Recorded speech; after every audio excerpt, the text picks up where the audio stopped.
레위기 2장 1절에서 3절 다 같이 합독하실까요? 시작. 누구든지 주께 음식 제사를 드리려고 하면 그의 제물은 고운 가루로 할지니 그 위에다가 기름을 붓고 또 그 위에다 유황을 놓아서 제사장 드린 아론의 아들들에게도 가져올 것이며 제사장은 거기에서 가루 한 줌과 기름과 모든 유황을 가져다가 그 기념물을 제단 위에서 불사를 지니 불로 드리는 제사요 주께 향기로운 냄새니라. 음식 제사에 남은 것은 아론과 그의 아들들의 것이 될지니 그것은 불로 드리는 주의 제물 중에서 가장 거룩한 것이니라. 아멘.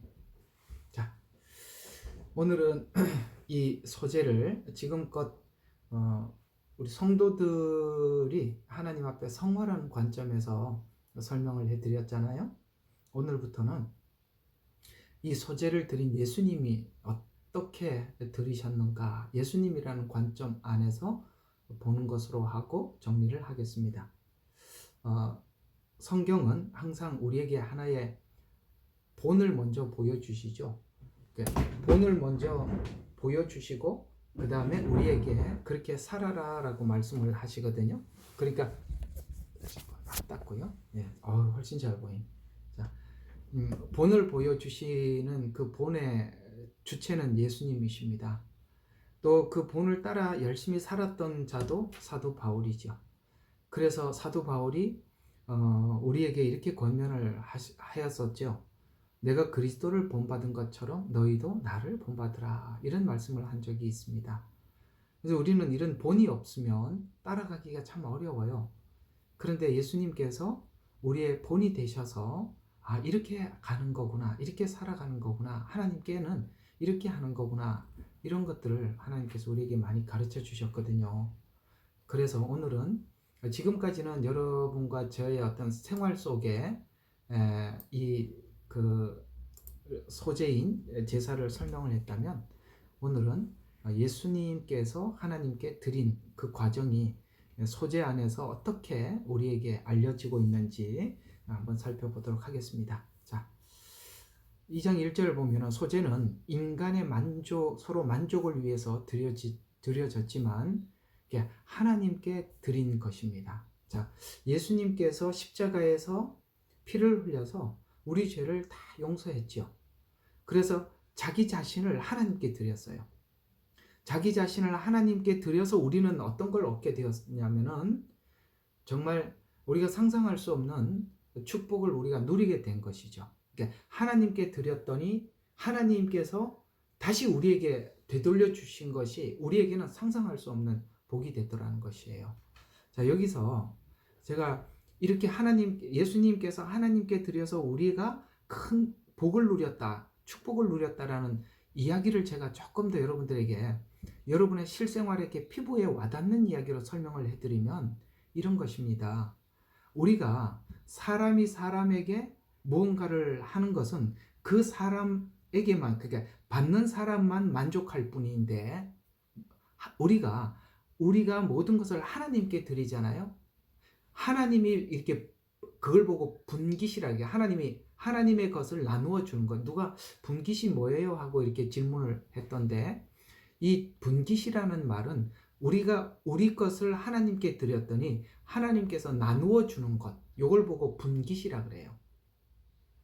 그러니까 우리가 하나님께 드려서 하나님이 나누어 주니까 받는 사람 모두가 만족하고 행복한 거예요. 여러분, 초대교회의 이야기를 보면 이런 이야기가 있잖아요. 사람들이 자기 소유를 팔아서 사도들의 발 앞에 두었더니 사도들이 각 사람의 필요대로 나누어 주었더니 그 교회에 가난한 자가 없어졌다라고 이야기하잖아요. 그러니까 내가 남을 도와주면은, 내가 누군가에게 직접 도와주면 받는 사람이 준 자에게 빚이 돼요. 아무리 주의 은혜로 한다고 하더라도 받는 사람이 부담이 되고 빚이 된다, 이 말입니다. 그런데 이걸 하나님께 드리잖아요. 그리고 하나님이 나누어 주는 걸, 그러니까 하나님께 드렸는데 하나님이 나누어 준 것으로 받으면 받는 사람도 하나님께 받게 되고 드리는 자도 하나님께 드리게 돼서 받은 사람도 하나님께 감사하게 되고 드린 자도 하나님이 기억한 바가 되고, 이렇게 할 때 그 모든 공동체가 아름답게 분배될 뿐만 아니라 주는 사람 받는 사람 모두가 만족하는 거예요. 그걸 분깃이라고 하는 거예요. 예를 들어서 여러분들이 하나님께 헌금을 하는 거예요. 맞죠? 그러니까 우리가 하나님께 헌금을 하는 것인데 우리가 하나님께 헌금을 해야 합니다. 예, 그건 뭐 하느냐 마느냐 이런 질문 자체가 우스운 겁니다. 하는 거예요. 그러나 그걸 하나님께서 쓰실 때는 하나님이 나누어 주시는 거예요. 이해가 가시죠? 그럴 때 모두가 행복한 거고 만족한 거고 기쁨이 있고 즐거움이 있는 거예요. 그런 것처럼 예수님 자신도 우리를 위해서 십자가에 죽으셨지만 자신을 하나님께 드렸어요. 그랬더니 하나님도 기쁨이 되고 우리 모두에게 만족이 된 것처럼 소재에서 제사 드리는 자는 자신을 인간의 식물로 주셨는데 그러나 이것은 여호와께 드리는 제사로 하나님께 드려졌어요. 그래서 하나님께 드렸더니 하나님께서 그 제사장에게 주는 분깃을 이렇게 몫을 따로 떼서 나누어 주었어요. 그래서 백성들은 하나님께 드린 것을 제사장은 하나님께 분깃으로 받은 것뿐이다. 그러니까 이런 개념이 교회가 건강한 교회를 잃어버리는 과정 속에 이런 개념이 사라지면 교회는 그 건강하고 건전한 그 깨끗한 이미지를 잃어가는 거예요. 성도들은 하나님께 드리고 제사장과 같은 목회자는 하나님이 주시는 분깃으로 받아간다는 생각을 하지 않고 성도들이 직접 제사장에게 준다라는 이렇게 되게 될 때부터 교회는 기업이 돼가는 거예요. 하나님 교회는 반드시 이 원칙이 이 삼각 구도의 원칙이 반드시 지켜지셔야 되는 거예요. 아시겠습니까? 예. 그러려면 많이 낸 사람도 얼굴을 낼 거 없고 목회자도 많이 내는 사람들에게 집중해서도 안 되는 거고. 아시겠죠? 우리가 서로가 그걸 철저하게 지켜줄 때 교회는 건강하게 지켜져 간다는 거 꼭 기억하시기를 바랍니다. 이것이 바로 예수님께서 자신을 하나님께 드리는 과정 속에서 우리에게 주신 것이죠. 또 이 모든 것을 하나님께 드리는 것은 예수님은 자발적으로 하나님 보좌를 버리고 성육신하셔서 이 땅에 오셨고 그 다음에 하나님께서 그 말씀에 순종하여 십자가를 지셔서 그 모든 것이 자발적으로 오셨고 순종하여 십자가를 지심으로 인해서 그 모든 것이 자발적으로 이루어졌던 것이에요. 무슨 말이냐면 우리가 하나님의 말씀을 의무나 혹은 율법적 가치를 가지고는 결코 우리가 스스로 내 자신의 형체를 부수고 그 다음에 다른 사람들과 함께 섞이고 거기에다가 기름을 붓고 소금을 치고 이런 일들을 할 수가 없는 거예요. 의무적으로는. 이것은 자발적으로만이 할 수 있는 일이거든요. 그러니까 율법적 이해와 사고로는 자발적으로 하나님께 결코 소재를 드릴 수가 없는 거예요. 빌립보서에서 말씀하신 것처럼 예수님께서는 하나님 보좌를 스스로 버리고 이 땅에 오셔서 스스로 그 십자가를 지시고 하나님께 자신을 드렸다라고 분명히 말씀하고 있듯이 이런 모든 것들이 우리 속에 있는 스스로 자발적인 것으로 하지 않으면 결코 이것을 할 수 없다라는 것이죠. 성경은 첫째 아담인 에덴 동산에 있던 아담의 예를 들어보면 아담은 그렇습니다. 자기에게 주어진 것뿐만 아니라 자기에게 주어진 게 어떤 것이죠? 여기 동산에 있는 모든 실과는 먹어라. 이게 자기에게 주어진 것이에요. 그뿐만 아니라 하나님께서 오직 한 가지만 구별하라고 명하신 것까지 자신의 것으로 취했습니다. 그게 왜 그러냐면 하나님께서 주신 그 은혜를 모르면 그러는 거예요. 우리가 아무리 신앙생활을 하고 교회를 다녀도 예수님과의 관계 속에서 주신 은혜의 그 깊이를 모르면 이 첫째 아담이 행동했던 것과 다를 바 없이 우리가 행동할 수밖에 없거든요. 나에게 주신 것은 권리로 누리고 하나님께서 금한 것까지 우리 손이 간다 이 말입니다. 침범하게 된다 이런 말입니다. 그건 모두가 다 은혜 안에서 연합되지 않는 그런 형태의 신앙을 가지게 될 때 금한 것까지도 우리는 넘보게 되더라라는 것을 이해할 수 있습니다. 즉 율법적으로는 자발적인 열매를 맺을 수 없다는 것인데 에덴 동산의 율법인 선악과는 하지 말라는 하나님의 명령이지요. 하나님을 충족시킬 수 있는 것은 모든 것을 다하되 단 이것은 하지 말라고 하였던 그것을 먹을 때 하나님을 기쁘시게 할 수 있는 것이 먹지 않을 때 하나님을 기쁘시게 할 수 있는 것이지만 은혜를 통해서 우리 마음이 자발적으로 변화시키지 못하면 결코 이 소재를 하나님 앞에 드릴 수가 없어요. 자기를 부인할 수도 없고 자기 십자가를 지고 주님을 따라갈 수도 없다는 거. 아마 여러분들이 하나님 앞에 신앙생활하는 과정 속에서 아주 가슴속 깊이 통탄할 만큼 여러분 많이 경험했던 부분이라 생각을 합니다. 아마 이 이야기할 때 아마도 여기 그렇지 않습니다라는 이야기 할 수 있는 사람 여기 아무도 없으리라고 생각이 듭니다. 즉 소재의 열매를 맺을 수 없다는 것이죠. 그래서 소재는 열매를 드리는 것이라는 의미에서 가나안 땅에 들어가 농사의 소출을 드렸다. 이게 무슨 뜻이냐면 여러분 우리가 이 복음이라는 것을 여러분 가나안 땅에 이스라엘 백성들이 가나안 땅에 들어가서 자발적으로 그 안에 있는 모든 소출을 하나님 누리라고 했잖아. 그죠? 그렇죠. 여러분 광야 생활 가운데서는 이 소재는 드릴 수 없었어요. 왜냐하면 농사를 지을 수가 없었거든요. 가나안 땅에 들어가야만이 농사를 지을 수 있었고 농사를 지어야만이 곡식이 나고 곡식이 나야만이 소재를 드릴 수 있었거든요. 이런 것처럼 하나님께서 우리에게 주신 이 가나안은 우리 인생에서 하나님께서 누리라고 주신 은혜예요. 누리라고 주신 은혜예요. 그래서 우리가 이 땅에 살면서도 가나안의 복을 누리면서 가는 사람이 있고 아시겠어요? 이 천국이 죽어서 시작되는 것이 아니라 이 땅에서도 가나안의 복을 누리면서 사는 사람이 있어요. 누굴까요? 누가 그렇게 이 복을 누리고 살 수 있죠? 바로 소재와 같이 자기 자신의 형체가 부서진 자들은 이 땅에 살면서도 하나님이 주신 은혜를 누리면서 사는 거예요.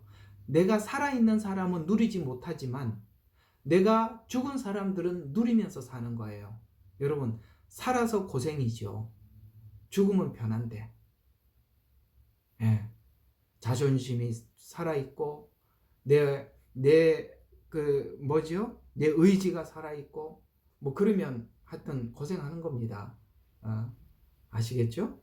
그리고 우리가 여러분의 이 땅에 살면서도 죽어서 정말 복을 누리면서 살기를 바랍니다. 야, 죽어야 되는데 그 살아있으니까 참 힘들더라고, 그죠? 자, 둘째 아담은 하나님께 속한 것뿐만 아니라 하나님께 기념될 만한 것을 드린 나머지 인간의 목까지도 하나님께 드렸어요. 그러니까 아까 소재는 제사장의 몫이 있다 그랬죠. 예수님께서도 하나님께 자신을 드림으로 인해서 자신에게 돌아가는 몫이 있어요. 제사장의 몫이 있어요. 그것마저도 어떻게 했냐면 이 둘째 아담은 하나님께 드렸어요. 여러분 성경에 보면 바울이 이런 이야기를 하죠. 고린도 교회가 바울의 그 분긴 문제로 이런 이야기를 하게 됩니다. 이 고린도라는 지역은 부유한 지역이에요. 그들에게 바울이 수고한 분깃을 요구할 수 있었어요. 고린도 교회에 보낸 서신을 제가 풀어서 설명하는 겁니다. 내가 너희들에게 소에게 망을 씌우지 말라고 한 것은 비단 소에게만이냐? 하나님의 일꾼이 자기 삭슬 받는 거 마땅한 거 아니냐? 이런 이야기한 거 기억하시죠? 그럼에도 불구하고 바울은 거기서 자비량으로 사역을 했습니다. 자기가 그걸 요구할 수 있는 정당한 권리가 있었어요. 그럼에도 불구하고 자비량으로 그 일을 했어요. 왜요? 그걸 일부 자기가 받으면서 좀 더 연구하고 더 많이 그들에게 그렇게 그 설교를 할 수도 있었습니다만 그 교회가 가지고 있는 문제가 뭐냐면 항상 바울 반대파들이 있었다는 거예요. 아볼로파도 있었고 게바파도 있었고 예수님파도 있었어요. 이들이 그런 어떤 약점을 보고 공격을 하게 되면 바울이 전한 이 복음이 훼손될까 봐 그걸 보존하기 위해서 그걸 요구하지 않고 자비량으로 했다고 이야기하는 거예요. 자기에게 돌아올 몫이 당연히 요구할 수 있었어요. 그럼에도 불구하고 그걸 요구하지 않았던 것은 이것으로 인해서 혹 하나님의 말씀이 약간이라도 기스가 갈까 봐, 이게 뭐 말이 그렇게밖에 생각이 안 나네요. 이게 손상을 입을까 봐 그리 했던 거예요. 이해가 가시죠? 우리는 우리 모든 것들에 대해서 정당한 권리를 요구할 수 있어요. 그럼에도 불구하고 우리가 더 먼저 생각해야 될 것이 뭐예요? 교회를 생각해야 하고 복음을 생각해야 하고 영혼을 생각할 때 우리는 사실 많은 부분들을 양보해야 될 게 더 많더라 이 말이에요. 사람들마다 살아가는 방법과 취향이 다르지요. 나는 이게 싫고 저것도 싫어요. 그러나 싫은 것도 해야 될 때가 있죠. 왜요? 그 영혼을 위해서. 이것이 바로 우리가 마땅히 받아야 할 분깃과 같이 우리가 누군가에게 마땅히 요구할 수도 있지만 그걸 우리가 거부하는 것은 하나님이 정말 기뻐하는 것이라는 거 함께 기억하시면 좋겠습니다. 그래서 예수님께서는 하나님께서 내게 주신 자를 하나님께 다시 돌려드렸어요. 하나님께서 제사장의 몫이 있었지만 그것마저도 하나님께 돌려드렸다라는 말씀이 자 요한복음 6장에 있습니다. 한번 볼까요? 자, 요한복음 6장 37절부터 한번 보십시다. 요한복음 6장 37절. 자, 아버지께서 내게 주시는 자는 다 내게로 올 것이요 또 내게 오는 자는 내가 결코 내게 쫓아내지 아니하리라. 아버지께서 내게 올 자. 자, 뭔가 굉장히 중요한 게 있지요. 이게 선택을 누가 했다고요? 하나님이 하셨다. 이렇게 이야기를 하고 있습니다. 이는 내가 하늘에서 온 것은 내 자신의 뜻을 행하려는 것이 아니요 나를 보내신 분의 뜻을 행하려는 것입니다. 여기까지 가면 여러분들은 정말 귀한 자리까지 도착한 겁니다. 내가 이 세상에 온 것은 하나님의 뜻을 행하려 함이라. 여러분 이런 생각을 할 줄 알면 여러분들이 참 성숙한 것이겠죠? 계속 한번 보세요. 이것이 나를 보내신 아버지의 뜻이니 즉 그분께서 내게 주신 모든 사람을 하나도 잃지 않고 뭐예요? 마지막 날에 다시 살리는 것이니라. 이러려면 어떻게 해야 됩니까? 예수님은 십자가에 죽으시고 부활하셔야만 합니다. 부활은 하나님이 해주시지만 예수님이 해야 될 몫이 있었죠. 그는 십자가에 죽으셔야만 했던 것입니다. 40절. 또 이것이 나를 보내신 분의 뜻이니 아들을 보고 그를 믿는 사람은 누구나 영생을 얻게 하는 것이라. 그리고 내가 그를 마지막 날에 살리리라. 여러분 모든 예수님의 십자가의 복음은 어디로 가고 있어요? 마지막 날에 살리리라 라는 것으로 가지요. 예수님 십자가의 죽음도 바로 그것을 목적했다는 것을 알 수 있습니다. 53절, 54절 더 보겠습니다. 예수께서 그들에게 말씀하시기를 진실로 내가 너희에게 말하노니 너희가 인자의 살을 먹지 않고 그 피를 마시지 아니하면 너희 안에 생명이 없느니라. 여러분 인자의 살을 먹고 피를 마시려면 예수님은 십자가에서 오늘 소재와 같이 자기 형상과 모양을 다 가루를 내야만 하는 것입니다. 죽으셔야만 하는 거예요. 그래야 예수님의 피와 살을 우리가 먹을 수 있는 거예요. 내 살을 먹고 내 피를 마시는 자는 누구든지 영원한 생명을 가졌나니 또 뭐라고 얘기합니까? 그를 마지막 날에 살리리라. 아시겠습니까? 이렇게 말을 했는데 이 사람들이 알아듣습니까? 야, 이 사람 도대체 무슨 말 하냐? 자기 살을 먹고 피를 마시래. 그래갖고 여러분 이게 복음이 안 열리면 이 말을 절대 못 받아들이는 거죠. 우리도 당연히 하나님께서 이 은혜를 주시지 않았더라면, 이 복음이 열리지 않았더라면 이 바리새인들처럼 야, 저 사람이 자기 살을 먹으란다, 자기 피를 마시란다, 이런 이상한 사람이네, 이런 말을 할 사람들인데 우리는 이 말을 알아듣는 건 은혜죠. 또 하나 더 있습니다. 요한복음 18장 9절입니다. 자, 18장 9절에 보면 이는 그가 말씀하신 바 아버지께서 내게 주신 자들을 내가 하나도 잃어버리지 아니하였나이다 라는 말씀을 이루어지게 하려 함이라 라고 말씀하시고 이제 예수님께서는 대제사장 앞에 끌려 가시지요. 이해가 가십니까? 아버지께서 내게 주신 자를 다 어떻게 했습니까? 아버지께 돌려드렸지요. 바로 이것입니다. 우리의 권리를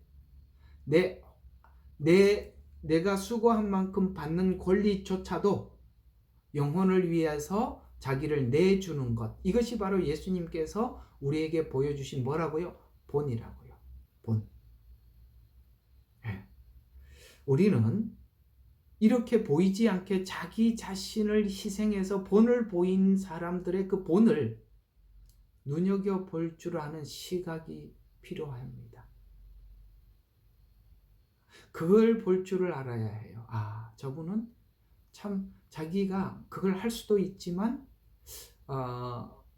어떤 하나님의 영광을 위해서 이런 것들을 절제하는구나, 내어줄 줄 아는구나.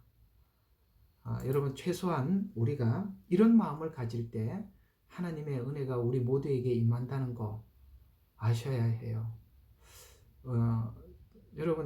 여러분이 인생을 살면서 이런 건 참 중요해요. 남들에게 고마운 것을 고맙다고 표현할 줄 아는 거 말이죠.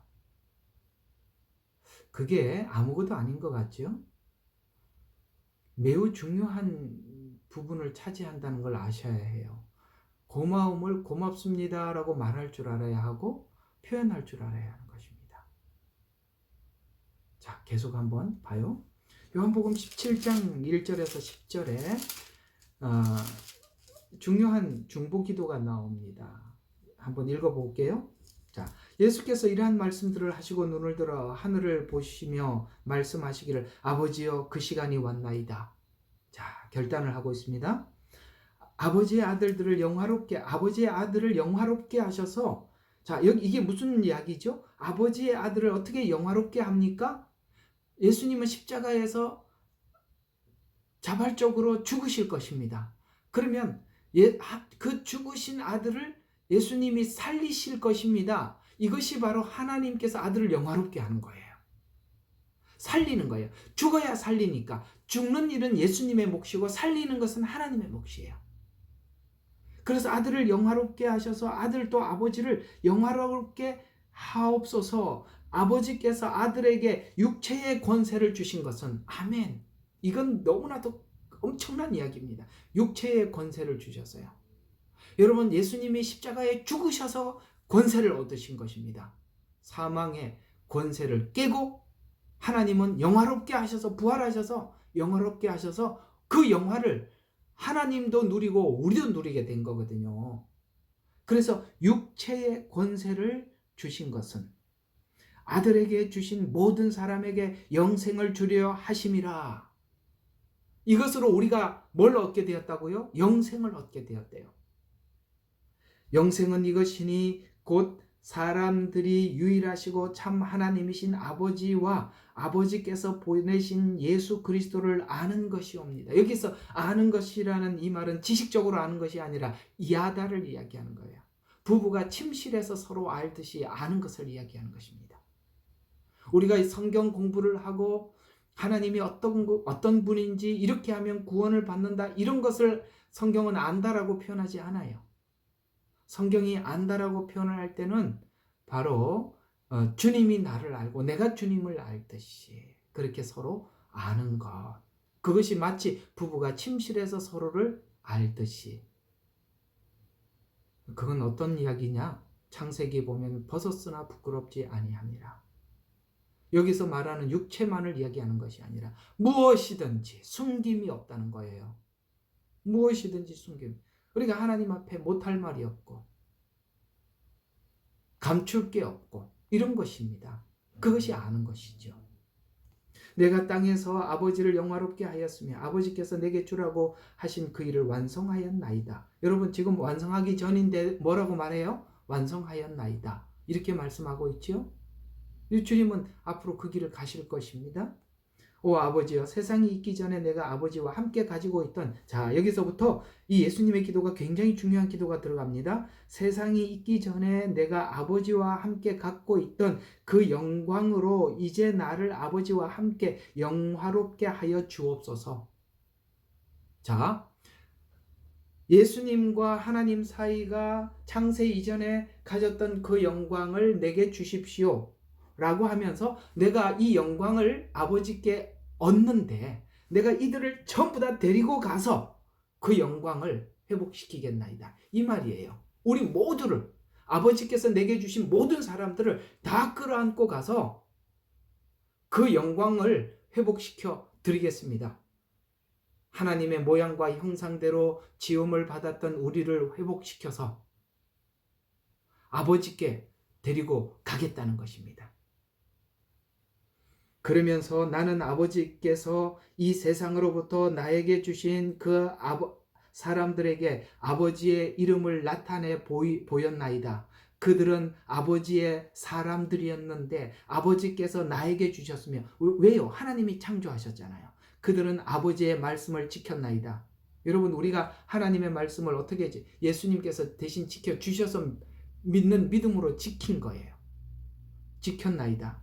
이제 그들은 아버지께서 내게 주신 모든 것들이 다 아버지께로부터 온 것임을 알았나이다. 아버지께서 내게 주신 그 말씀들을 그들에게 전하였으니 그들은 그 말씀들을 영접하여 내가 아버지께로부터 온 것을 분명히 알았으며 또 아버지께서 나를 보내신 것을 믿었나이다. 무슨 이야기예요? 모든 것은 예수님을 통해서 누구를 믿는 거라고요? 하나님을 믿는 거라. 예수님을 통해서 하나님을 믿는 거예요.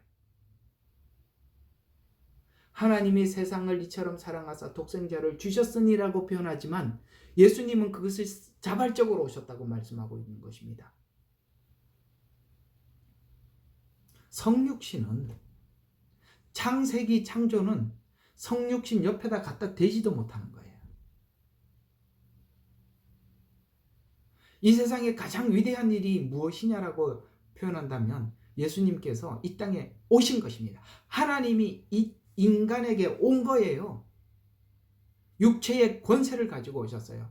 그러나 그분은 제물로 오셨기에 말구유에 나셨고 목마르셨고 눈물을 흘리시고 슬퍼하시고 때로는 분노하시고 그렇게 일평생을 사셨으나 우리를 위해서 십자가의 제물이 되셔서 죽으심으로 우리 인간이 스스로 해결할 수 없는 죄의 권세를 깨트리시고 우리를 창조하셨던 그 창조의 영화를 회복시켜 하나님께로 데리고 간 거예요. 이해가 가십니까? 어느 정도로 이 사건이 너무나도 큰 사건이냐면 에베소서 1장으로 가봐요. 자, 우리를 모두 끌어안고 하나님께 갔어요. 갔는데 어떻게 갔는지 설명해 주고 있는 것입니다. 자, 에베소서 1장 3절부터 보겠습니다. 자, 그리스도 안에서 천상 안에 있는 모든 영적인 복으로 우리에게 복 주시는 하나님 곧 우리 주 예수 그리스도의 아버지께서는 복되도다. 하나님께서 세상의 기초를 놓으시기 이전에 우리로 사랑 안에서, 잘 들어요. 어디 안에서? 사랑 안에서. 여러분 우리가 하나님의 사랑 안에서 이해하지 못하는 복음은 복음이 아니에요. 사랑 안에서, 그분 안에서, 사랑 안에서 계속 그렇게 이야기하는 거예요. 예. 내가 안다고 아는 게 아니에요. 그분의 사랑 안에서, 그분을 모르면 아무것도 모르는 것이고 그분을 알면 다 아는 거예요. 그러면서 사랑 안에서, 자, 무슨 목적을 가지고 구원하셨다고 여기다가 빨간 줄 2번 쓰세요. 그분 안에서, 그분 앞에 거룩하고 흠없게 하시려고 구원을 시작했대요. 거룩하고 흠없게 하시려고, 이것이 두 가지 의미를 가지고 있어요. 우리가 예수를 믿어서 거룩하고 흠이 없어졌습니다. 그러나 성화를 통해서 거룩하게 만들고 계시는 거예요. 그리고 그 성화를 통해서 흠없게 만들어 가고 있는 과정 속에서 여러분들이 비명을 지르고 있을 뿐입니다. 그것은 여러분들이 부르는 이 비명들은 전부 다 거룩해지기 위한 비명들인 거예요. 그래서 거짓 복음들은 거룩하고 흠없게 하시려고 빠져 있다 이 말이에요. 영혼만 구원받았다. 거룩하고 흠없는 거는 상관없다. 예수 믿으면 거룩하고 흠 없어졌다. No. 칭의가 거룩하고 흠없게 만들었습니다. 선언을 했지만 실제 하나님이 선언은 해주셨지만 우리가 거룩하고 흠이 없어졌나요? 애굽에서 나왔다고 그 사람들이 끝난 건가요? 여러분 광야 생활을 하면서 봤잖아요. 여전히 애굽에서 나왔지만 뭐예요? 애굽 사람이었던 거예요. 광야를 통해서 다시는 애굽으로 돌아가지 못하는 그 지점에 갖다 놓고 완전히 광야에서 뺑뺑이 돌리는 거예요. 여러분들은 지금 광야에서 여러분과 저는 거기서 지금 뺑뺑 돌고 있는 중입니다. 그러면서 뭐 한다고요? 거룩하고 흠이 없어져 가는 가정 속에 있는 것입니다. 그래서 하나님의 기쁘신 뜻을 따라 그리스도를 통하여, 계속 이제 그의 사랑 안에서 그리스도를 통하여 모든 것은 그걸 지나가야 된다 이 말이에요. 그리스도를 통하여 우리를 자신의 자녀로 입양할 것을 예정하셨으니, 아까 요한복음 17장에서 뭐래? 아버지께서 내게 주시니라고 말했고 여기는 뭐라고? 예정하셨으니, 이렇게 나오잖아요. 이는 하나님께서 그 사랑하시는 이 안에서, 계속 똑같은 말이죠. 사랑하는 이 안에서, 그의 안에서 우리를 받아들이신 그의, 자, 뭐를 하려고요? 은혜의 영광을 찬양하려 합니다. 하나님께 영광을 찬양하는데, 영광을 찬양하는 이유가 뭐라고요? 그 은혜. 무조건적으로 우리를 사랑하시고, 무조건 우리를 택하시고, 무조건 우리를 하나님 부르신 그 은혜의 영광을 찬양하려 하려 하심이라. 그 사랑하는 이 안에서, 계속 똑같이 말이 반복해요. 그 사랑하는 이 안에서 우리가 은혜의 풍성함을 따라 그의 보혈을 통하여 구속 곧 죄들의 용서함을 받았으니, 여러분, 소재로 드려졌어요. 예수님은 완전히 우리를 위해서 완전히 가루가 되신 겁니다. 그래서 그 은혜의 풍성함으로 인하여 그의 모든 지혜와 총명을 우리에게 넘치게 하시어 그의 기쁘심을 따라 자기 안에서, 또 자기 안에서 계획하신 바 그의 신비를 우리에게 알게 하셨으니, 이는 때가 찬 경륜을 떼서 하늘에 있는 것이나 땅에 있는 것이나 자신 안에 있는 것까지 만물이 그리스도 안에서, 자, 잘 들어요. 그리스도 안에서 뭐 했어요? 하나로 모으려는 것이라. 자, 아까 말했죠. 자, 요한복음 17장의 기도가 뭐라고? 아버지께서 내게 주신 자를 다 아버지께 드렸다고 했죠. 그러면서 뭐라고? 아버지 창세 전에 가졌던 그 영화를 내게 회복시켜 주십시오. 그래서 우리를 안고 가서 회복시켜 달라고 예수님은 그렇게 기도하고 있는 거예요. 우리를 안고 가서. 그래서 이 가슴 벅찬 이야기가 여기에 이렇게 나와요. 참, 예배 소설을 보면 진짜 말이 더 안 나와. 예수님께서는 우리의 교회의 머리가 되셨대요. 어디 나옵니까?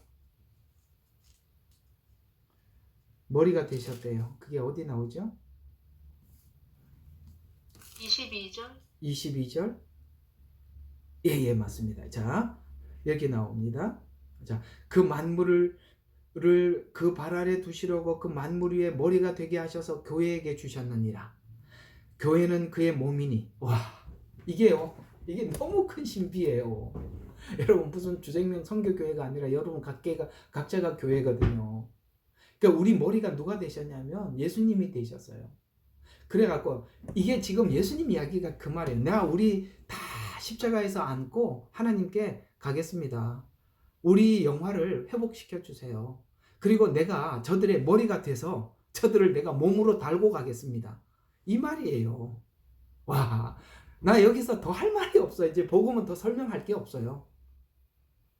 그래, 그럼 하나님 보실 때 뭐예요? 목 없는 몸도 없고 몸 없는 목도 없으니까 받아들이신 거예요. 여러분, 예수 안에서가 얼마나 큰 이야기인지 아시겠어요? 이게 무슨 이론이 아니라 이 말이에요.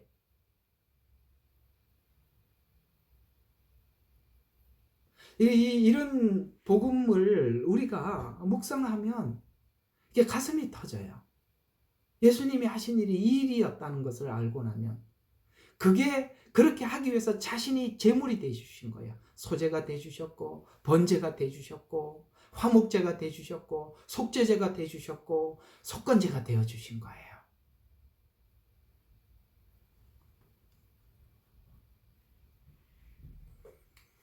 소제의 유형을 보면 소제의 재료는 고운 가루, 자기 희생이죠. 기름, 예수님께서 사역하실 때 항상 성령님이 함께 하셨죠. 예수님은 항상 하나님께 기도하며 사역하셨습니다. 그리고 하나님께 모든 것을 맡기고 그 언약에 맡기고 십자가에 죽으시 아버지여 아버지 손에 의탁하나이다 라고 이렇게 그 언약에다가 맡기고 죽으셨잖아요. 아버지 손에 의탁하나이다. 그랬더니 하나님께서 그를 살리셔서 지극히 높은 곳에 만물을 예수 안에서 통일시켜버렸다 이 말이에요. 소재를 예수님이라는 그 십자가라는 관점에서 보니까 너무 놀랍죠. 예, 그런 겁니다. 그러면 예수님과 관련된 소재에 대한 이해를 보면 고운 가루는 예수님의 흠없음, 무흠을 의미하는 것입니다. 자, 예수 그리스도의 고난을 받을 이유가 없는 흠이 없는 예수님이셨지만 볶는 듯한 정말 여기 아까 말씀드렸죠. 그 소재를 드리려고 하면 곡식을 가지고 번철에다가 밑에다가 불을 데워가지고 그냥 볶는 듯한 그런 고난을 예수님께서 십자가에 감당하신 것이에요. 여러분, 우리가 고난 없이 우리 형체가 벗겨지리라고는 생각하지 마십시오. 그러니까 여러분들 하나님께서 우리가 이런 거 있잖아요. 정말 우리가 한계를 넘지 못할 것 같은 한계를 갖다 주는 것 같아요. 그런데 하나님이 보실 때는 저는 그렇게 생각해요. 하나님이 웃으실 것 같아요. 우리는 못 넘는다고 죽을 지경이라는데 하나님이 발짱 끼고 야, 너 그거 넘을 수 있으니까 내가 준 거야. 그러는 것 같아요. 고린도전서에 보면은 감당할 시험을 주시나니 그걸 넘지 못할 때 하나님께서 피할 길을 주셔서도 감당하게 하신다고 그렇게 말씀하셨잖아요. 여러분들 막 이렇게 아우성치록 치고 너무 힘들어요 이렇게 외치고 싶을 때 우리가 사실 내가 넘지 못할 것 같아서 외치지만 하나님은 넘을 수 있을 만한 일을 주셨으리라고 생각을 하고 그 일에 대해서 자신감을 가지고 대하십시오. 우리 못할 것 같지만 그 긴장감이 우리에게 무슨 일을 하고 있던가요? 그 긴장감들이 우리로 하여금 긴장하게 하고 기도의 자리로 나가게 하고 게으른 우리를 스스로 채찍을 들게 하고 그렇다는 걸 느끼지 않습니까? 조금 고생했다 하고 좀 실만하면 또 다른 문제로 하나님이 들들 뽑고 그러잖아요. 그죠? 그래서 야, 내 인생에는 어떻게 답이 없고 끝이 없냐라고 생각하겠지만 여러분만 그런 게 아니고 저도 그렇고 다 그렇습니다. 누가 뭐 여기 예외가 어디 있겠어요. 거룩하고 흠없게 하시려고 작정하고 우리를 구원하셨는데 하나님이 그냥 두시겠습니까? 누구나 다 욥이 지나갔던 길을 걷게 하시지요. 그게 강도가 사람들의 신앙의 수준에 따라 깊을 수도 있고 약할 수도 있지만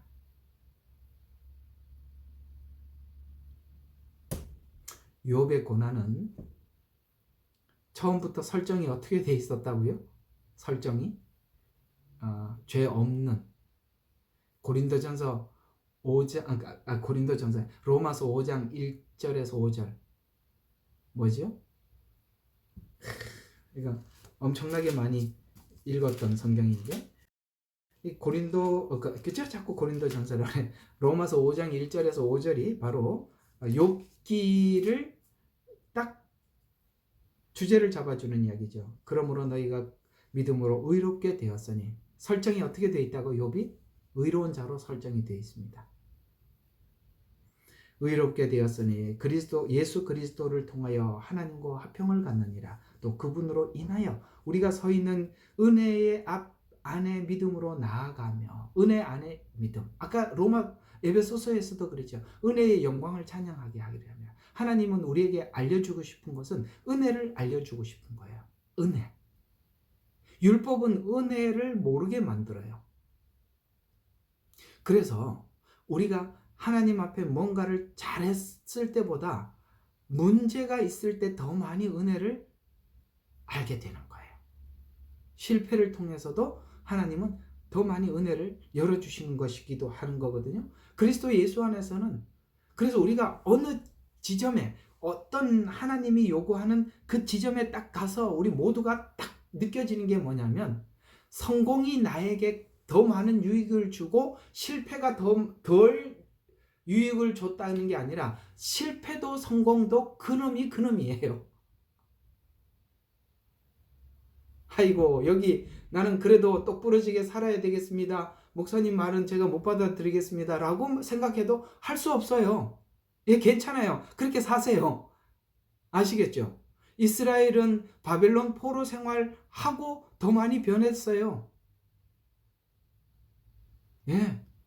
예수님 안에는 이것도 유익이고 저것도 유익으로 가져올 수 있어요. 우리가 하나님 앞에 계속 교통만 하고 교제를 하고 그분에게 시선을 집중하고 있다면 네, 하나님은 각자에게 주는 겁니다. 제가 이번에 일주일 동안 집 얻으려고 여기 좋을까 저기 진짜 나중에는 아무 생각이 없어지더라고요. 자, 그런 실패도 나중에 큰 유익으로 왔잖아요. 예수 안에서는 이렇게 끝나는 거예요. 네, 이러면 우리는 좋은 은혜를 가지고 가는 것입니다.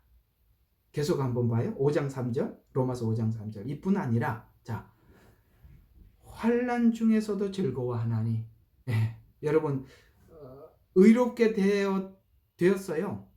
그리고 영광의 소망이래요. 여러분 왜 영광이 소망이죠? 지금 현재 영광이 아니기 때문에 그래요.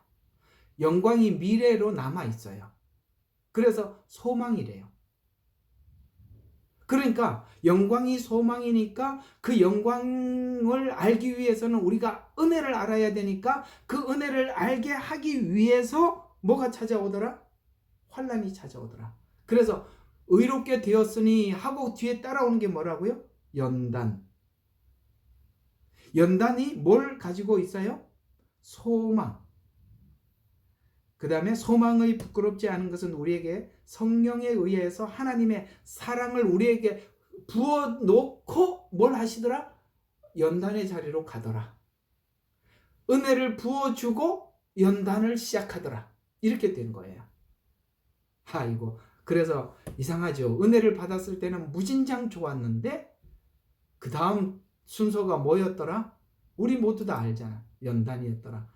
이스라엘 백성들이 홍해 나와서 얼마나 행복하게 뛰었어요. 그죠? 미리암이 막 이스라엘 백성들과 함께 하나님께서 말탄 자를 홍해에다 수장시키고 우리는 건너왔네. 우리는 종이 아니네. 하나님의 백성이네. 너무 행복하게 막 했어요. 그랬더니 하나님이 자 가자 하고 딱 출발을 했는데 아이고 목이 마르네. 가져왔던 음식은 다 떨어졌지. 그 다음부터 하나님 앞에 불평하기 시작하지요. 그게 고난이에요. 지금 하나님이 뭘 바꾸고 있는 중이죠? 생활 방식을 바꾸고 있는 중입니다. 아셨어요?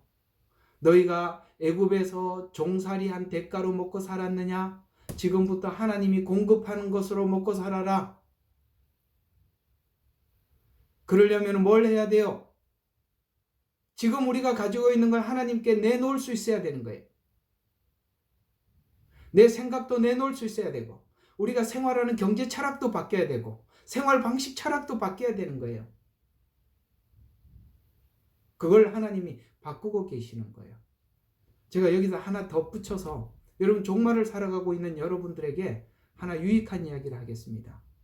마지막 때는 하나님이 공급해 주시는 것으로 살아야 합니다. 그러려면 하나님께 철저하게 심으세요. 심지 않고 하나님 앞에 달라고? 그렇지 않습니다. 하나님은 그런 원리로 하는 분이 아니세요. 아시겠습니까? 그렇게 사셔야 돼요. 생활 방식을 바꾸셔야 해요. 그리고 하나님은 그렇게 하라고 마음도 주시면 그냥 순종하세요. 저는 저 평생 이렇게 그 선교 사역을 하면 선교지는 정말 난감할 때가 정말 많습니다. 어느 날 선교비를 잘 보내던 분이 뭐 이렇게 딱 미스가 나면요, 선교지는 타격이 너무 커요. 근데 선교지에서 어디서 오겠어요? 그런데요, 저희들이 경험한 하나님은 따라다니면서 주세요. 하나님이 따라다니면서 주셔요.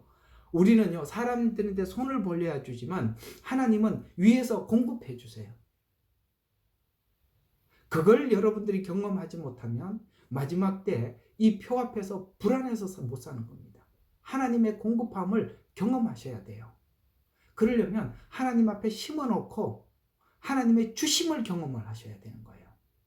받음을 경험을 하셔야 되는 거예요. 또 11조 이야기를 교묘하게 한다 이렇게 생각하지 마세요. 저는 그냥 하는 말을 할 뿐입니다.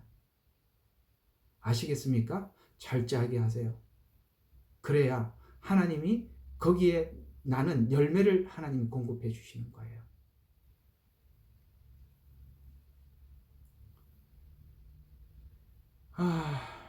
소재를 하다가 시간이 다 돼버렸네요. 자, 한번 정리를 한번 해볼게요. 참 아까 말씀드린 이 복음, 요한복음 17장에 있는 이 메시지와 에베소서 2장에 있는 이 메시지를 둘을 연관시켜서 우리가 생각해 보면 이게 너무나도 이게 가슴이 벅차서 이게 잠을 잘 수가 없는 메시지잖아요. 아버지께서 내게 주신 자를 내가 다 아버지께로 드리겠습니다. 하나도 잃어버리지 않겠습니다. 다 끌어안고 하나님께서는 뭡니까? 예수 안에서 하나님은 예수님을 영화롭게 하셔서 예수님이 영화롭게 되면 우리도 자동으로 영화롭게 되지요. 왜? 그분은 우리의 머리니까. 머리가 영화로운데 몸은 영화롭지 않나요? 둘 다 영화롭지요. 이렇게 예수님은 자기 자신을 소재와 같이 하나님께 드려서 우리 자신을 다 하나님께 올려드렸대요. 그러면서 우리 보고 뭐라고 말씀하셔요? 우리도 그렇게 살지 않을래? 자기를 부인하고 자기 십자가를 지고 따라오지 않을래? 그러면 그것은 단순히 내가 그냥 부인하고 내가 십자가를 지고 사는 삶이 아니라 그 일을 통해서 많은 영혼들을 하나님 앞에 올려드리는 일이래요. 이런 일들이 구체적으로 여러분들이 이해할 수 있는 표현으로 하자면 선교지의 선교사님들의 희생이고 주를 위해서 희생하면서 살아가는 그 모든 사람들의 희생이 그분 한 사람의 희생이지만 실제는 무슨 일입니까? 그를 통해서 많은 사람들을 하나님께 올려드리는 것입니다. 그러는 과정 속에서 우리는 남들에게 말 못할 희생을 나도 모르게 치러야 될 대가를 지불해야 될 일들이 많이 있다는 것입니다. 또 하나 항상 하나님께서 은혜로 우리에게 주신 이 은혜에 대해서 표현을 할 줄 알아야 돼요. 알았습니다 하고 입 닫지 말고 감사합니다. 감사할 줄 알아야 돼요. 그건 정말 중요합니다. 예. 항상 그렇잖아요. 여러분 아시다시피 속으로 아무리 사랑하면 뭐합니까? 사랑한다고 고백을 할 줄 알아야지요. 경상도 사나이들이 그래요. 부인이 사랑한다는 말을 왜 평생 안 하냐? 그러니까 아이 사나이가 어떻게 그렇게 사랑한다는 말을 그렇게 하냐, 보면 모르냐. 저도 그렇게 얘기했다가 되게 혼났습니다. 말을 하랍디다. 맞는 것 같아요. 우리 하나님 앞에도 말을 할 수 있어야 돼요. 감사합니다. 고백할 수 있어야 하는 거예요. 아시겠죠? 예. 고마운 거는 고마운 거고, 감사한 거는 감사한 거고, 심는 거는 심는 거고, 분명하게 하세요. 신앙생활. 자, 오늘은 여기까지 하겠습니다.